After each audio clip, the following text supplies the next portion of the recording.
morning. It's such a beautiful day today, so out for my walk. And this morning I thought I'd talk about price, which is an element of the marketing mix, although not often associated with PR and marketing, but it can affect how a product, how a business, how a brand is perceived. And a good example of this is Barclay Prime Steakhouse in Philadelphia.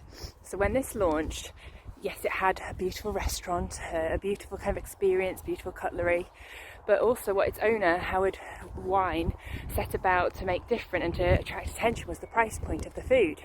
So he developed a cheesesteak that was $100. So as you can imagine, it generated quite a lot of buzz around it. People flocked in to see if it was worth it, to argue that it wasn't worth it. A lot of celebrities came in to try it, and it just created a lot of kind of viral content around it. So that's a great example of how a high price point can increase demand and how a product's perceived. Also during the pandemic, supermarkets in Australia did something quite interesting to prevent panic buying.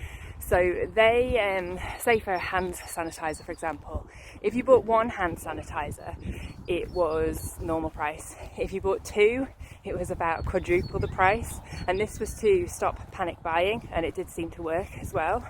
There's loads of examples of low price points gaining attention, like Ryanair and supermarkets Aldi and Lidl.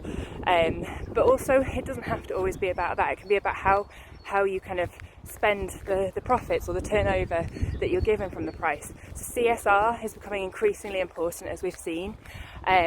So people would rather spend a little bit more with companies that look after the environment or are more sustainable in their approach, or give back to local community and charity.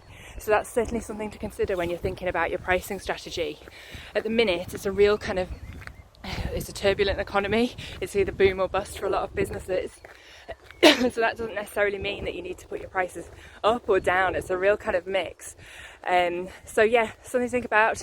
Consider your pricing when you're thinking about your marketing and PR strategies.